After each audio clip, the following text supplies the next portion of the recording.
95. Halfway through the contract, I mean, and they've spent 95. You can ghost the hell out of them with that. We'll get to ghosts in just a minute. But basically, you do what it says on the slide. Hopefully, you stay within ethical boundaries in so doing. Lockheed Martin actually is, honestly, pretty good about that. One time in the 1990s, one of our marketing people, it was sent to us. A disgruntled employee of another company, I forget which one it was, sent us their bid price on a $150 million contract. It was whatever, 148. We were going to go in at 160. Knowing that, we could easily have doctored our bid. Instead, Norm Arvestein, then CEO, said, send that to the customer. Make open disclosure of it. You want to know what happened next? The customer disqualified us from the competition and gave it to the competition. That's kind of makes you sick, doesn't it? But, doing the right thing isn't always going to be rewarded. Sometimes it's actually going to be punished. In that case, it was. And in his article in the Executive Magazine, Norm Augustine actually cited that instance and said, yes, it was unfair. But in the short haul, we got screwed.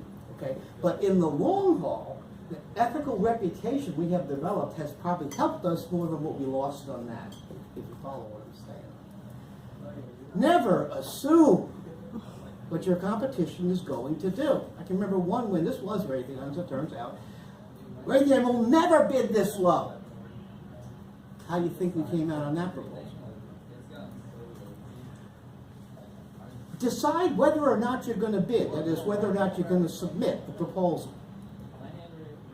It costs money, a lot of money, to prepare a large proposal. And money comes out of guess what profit. And corporations are there for one purpose and one purpose only, money. Never forget that. They may talk about being kind and gentle and culturally sensitive and all that stuff, but it's all about money and the executives' bonuses. You're going to see a strain of definite cynicism coming out after 40 years in the profession, so take what I say with a grain of salt, but there's a lot of truth in what I just said. So, take your limited money that's available to prepare proposals and go where the ROI is highest. Okay, ROI, anybody? Return on investment, yes. Don't spend $2 million on a proposal that you haven't got a ghost chance in hell of winning. Know when you're likely to win, know when you're not. Can we ask questions? Yeah, sure. When you're talking about placing your proposal prep dollars where you have the highest win probability, right. Are you talking about a specific product or is it for that proposal, or because I know I'm sorry. I know some Good of question. yours, some of yours were very large, and Good I'm just question. thinking, what do you mean by I'm that? glad you asked that question. No, it pertains to all your potential bid opportunities. You may have several RFP, requests for proposal, in at the same time. Oh, okay. Which one do you chase? Gotcha. Okay, and even if you only have one in hand, there'll be another one next month, equally big. So if you put all your best people on the first one that you have little chance to win, they won't be available for the next one, which you could win. Does that help? Pick your battles, in other words. I think this is another way of saying what I said. A smart no-bid decision today may mean a win tomorrow because you chase the goal you can get. And when you do chase it, by God, take no prisoners. You have to know your own product and service as well as you know your competitors. Actually better, obviously. Well, that sounds kind of silly. Of course you know your own product. Well, do you know it objectively? Or do you drink your own bath water, as they say in the profession? By that I mean, our missile can't possibly be equaled by any other missile. Well, that may or may not be true. And you better get a realistic assessment of it before you go after a job that your missile can't do, or whatever your everything can't do. So you test your horse before the race. And you test all three of those customer value propositions. Technical, you get an independent third-party assessment from engineers not on the program that's bidding this, or maybe even from corporate or someplace else. Independent assessment about the reliability and the performance of your product. And actually, reliability is just as important, if not more important, than the actual performance. A, because an unreliable weapon system is going to get people killed, and your people, I mean, not kill the people you're supposed to kill. And the unreliable product that can't be supported logistically is going to cost way more to keep and maintained in the field than they paid to buy it. You may think you can get the best price point, but you need independent cost analysis analysts from elsewhere in the company from your program that you're working on to do a sanity check. Can you really deliver for that? Because guess what? If you bid firm fixed price that you can do something for X dollars and you win, guess what you have to do? Well, you will only get X dollars from the government. And if you go 30 million over, guess where that comes from? It comes from your profit, and the proposal director probably gets fired. Same thing for schedule. Can you really meet the schedule? Are you kidding me? All you got is PowerPoint charts. They've got an actual product. That's an extreme example, but that is an important question to ask. And risk. Is the track safe for your horse? Depends on your horse. And obviously, that horse couldn't win any race, so don't bet on it. Bet on a better horse on the next race. Or bring a better horse to this race. Okay, next is the SWOT analysis. Have any of you encountered that in your travels? The marketing communication. Very briefly then, SWOT equals strengths, weaknesses, opportunities, and threats. You certainly want to leverage your strengths. They are what we call your positive discriminators versus the competition, where you are better than them and where you are demonstrably better than them. That's a really important point. You just can't say your missile goes faster. For one thing, you're not supposed to know exactly how fast their missile goes. You can't even go there, but you probably do, or have a pretty good idea. So then you stress the fact this will go such, providing the warfighters with a margin of safety. You just let the government figure out, oh yeah, it is faster. And you prove it's faster with flight tests and whatever. This is the most fun part for me. You find out through marketing intelligence the Achilles heels of the competition, and then you shoot a poison dart right into their Achilles heel. And the way you do that is called ghosting. You can't come right out and say that this product sucks, but you say something that leads the government to discover for themselves that the product sucks. One of my favorite was it was a relatively small competition. It was for a radar system on an attack helicopter. Okay, and it's too technical. I don't even really totally understand it. But basically, there were two types of radars. Our competitors had one that could see just a little bit further, but it could only see in very small raindrops. If it was a big storm, they were blind. Ours, which could only go maybe 300 meters less or something, could go against any size raindrops. That may sound kind of trivial, but the way I ghosted it was say, our special forces in such and such rarely have the opportunity to control the size of the raindrops they're going to encounter. Death blow. But as surely as you're ghosting your competition, you can bet your bibby they're ghosting you. And you have to build shields against their ghosting, and that's called ghost busting. An example of ghost busting would be if your product is still in early development and your competitor's product is further along, you know they're going to know that. And you know they're going to plant seeds that we offer extremely low schedule risk. We will have it to you on time because we've already got it tested. So, how do you deal with that? You tell me, in your proposal. Offer a better product. Okay, you can go to one of the other CVPs. Has to be much better, though. Yeah. To not be there in time. What else could you do? Well, using the same strategy, you could try to underbid on cost. Right. Or you could lie, right? You simply say, we can meet the schedule. You can commit. The Lockheed Martin Corporation commits to get this to you on time. What's the danger there? That only works if you think you're dealing with idiots. You know, your competition is dumb and your customer's dumb. And that is the worst thing you do. Never underestimate your competition and never underestimate your customer's ability to see through BS, because they will every time, or almost every time. So then what do? I'll tell you what you do. You tell the truth. Somewhere in the proposal, in a subtle but accurate way, you know where you do this? You do it in your chapter on risk. Because the government usually asks you to identify for them the risk that you anticipate. And you say, yes, there is schedule risk. Our schedule risk is yellow.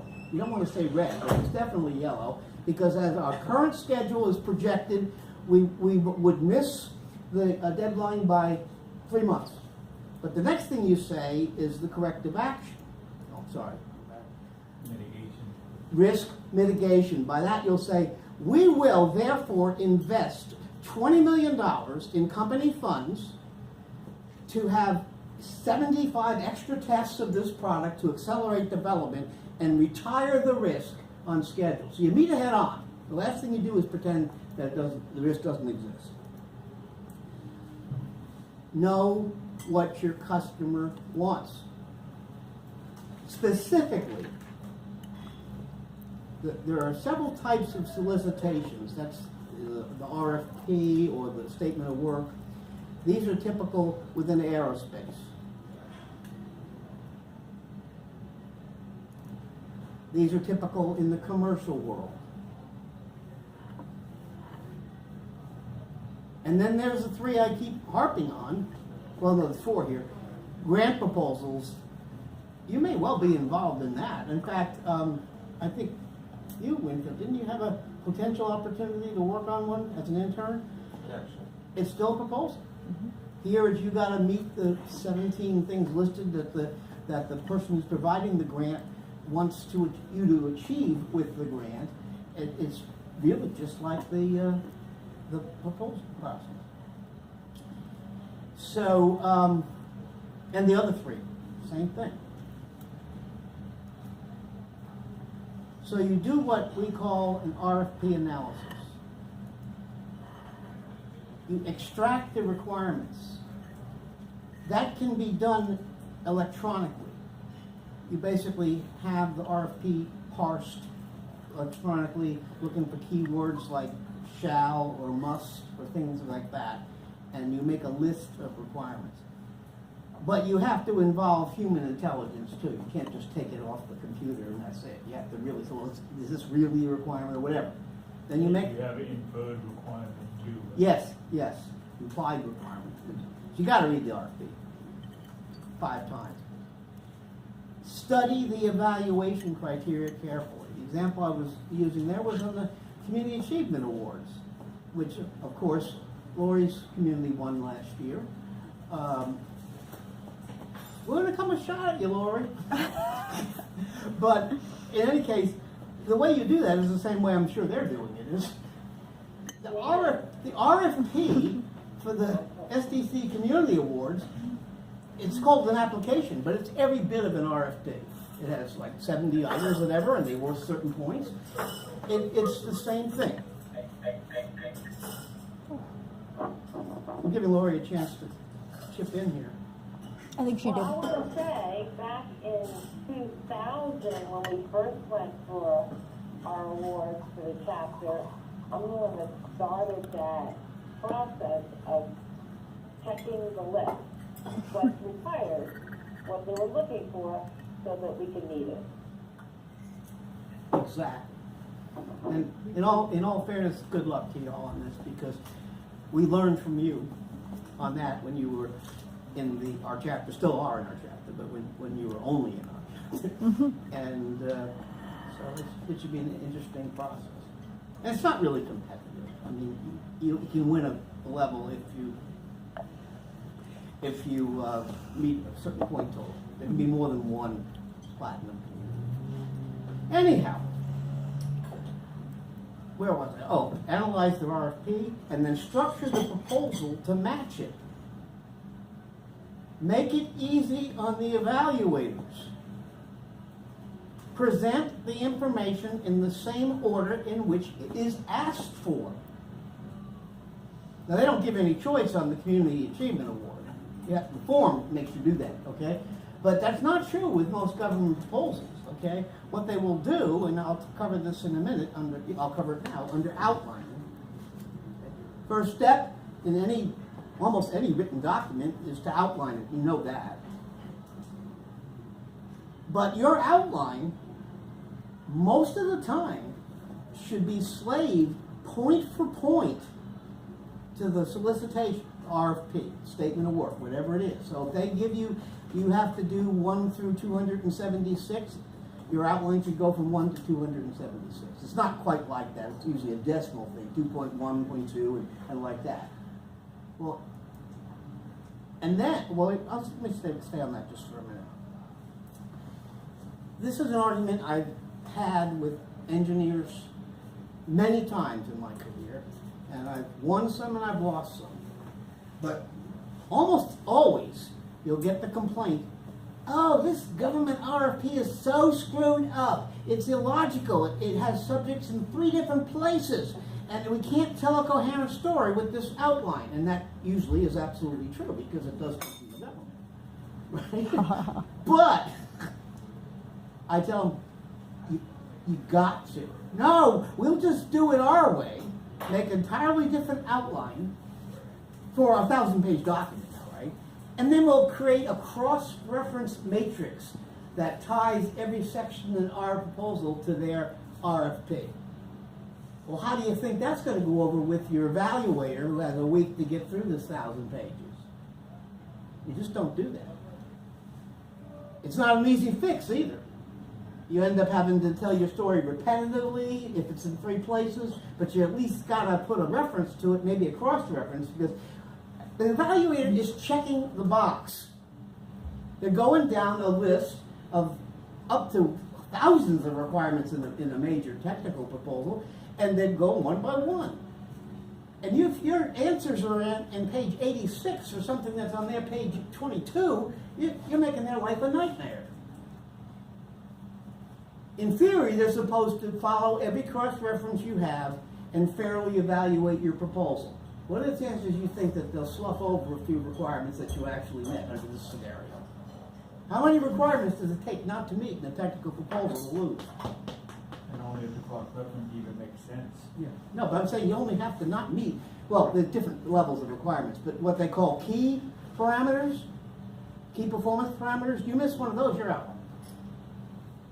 Question. Yes, go ahead. You can answer that requirement with what you have. It may not meet their requirement. You can only do what you can do, right? For example, let's say you've got a thing where they said we need documentation of like installation guides or online help or different types of documentation. Well, if your department doesn't provide all of that, you can provide part of it or whatever. You just list what you can provide, and they have to decide whether or not they will accept it, right? That's the only ethical thing to do, Yeah. obviously. But it also depends on your customer to some degree, but basically the answer to your question from my career would be, they'll throw you out, especially if it's a key requirement. Can you repeat the question, please? Deborah, could you repeat it? It's, if you can hear me, it's, my thing is I was always answering those requirements. The proposal people would come to me to say, can we do this, can we do this, can we do this? Right. And I said, we could, if they would let us do it, but no, at this time, no. So they would have to say, no, we can't provide this. That would be part of the response back to for the requirement. They would answer the requirement, but only with what we could and couldn't do. Well, if you couldn't do everything that was asked for, the likelihood would be that your proposal would be rejected. Now, but this is a complex question because of the fact, another possibility is you could commit to do it. If you honestly, it's like the thing I said about schedule before. You could say, we at present archive the following, you list 6. Mm-hmm. We commit company funds to begin archiving the other 3 if awarded this contract. So that's why it's a complicated answer. Yeah, it is, because they may be asking for online help, but you only have PDFs listed on a thing. Right, well that's going to be rejected, but Maybe. Well, yeah, depends on the customer. How important is it, right? Proposition of the contract. Yeah, If it's a big contract, you may be willing to commit, so you can go ahead and meet that requirement later on. Right, but you're Even not if going you to don't buy have into a portion tiny of it little today. contract with a huge investment. Yeah, that's exactly right. They may forget documentation and go with everything else too, Yeah, which is what. well that, you can usually tell from the evaluation criteria at the back of the solicitation, the customer will generally tell you what's most important. Not in exactly these terms, but it amounts to that. Right. Plus your marketing people, if they know their stuff, should already know what's most important to the customer. Once you have this detailed outline set up and it slaves to the RFP or solicitation, next to each section and subsection, you actually list the requirements numerically that section has to meet. Almost everybody does that. One thing that, I don't think it's proprietary, but one thing we've done that's been very successful at Lockheed Martin is we also list the key messages to be made in that section. That could include any of 4 things. What's positive for us? Where can we go to the competition? Where do we have to defend by ghost busting? And how does risk play into this section? Now, not every one of these things is going to play into every section, but you pre-plan what's to go in the section. This is done by the proposal manager and maybe the key marketing director probably, and maybe the lead engineer. And they should know this. If they don't, you might as well give up right up start, right? But the authors that you bring on board to write the proposal may not be from that program. Even if they are, they may not have the depth, shouldn't have the depth of knowledge that the technical director has. So you need to tell them what to put in the sections, not just what sections to write. And you have to tell them how many pages they get. That's a whole other. Yeah, assign the authors, give them page budgets, assume they will go 50% over. I used to go 75. And then you track compliance with all these requirements and also with all the messages throughout the proposal process. First draft, second draft, final draft. You go back through, did we meet this requirement? Did we still meet this? Or in our edit process, did we happen to take a sentence out because it sounded stupid, and in the process, we failed to meet a requirement? That can and does happen. The second step after outlining is to storyboard. Storyboard is a blueprint for a 2-page, not necessarily 2 pages, this one is a 2-page section of the proposal.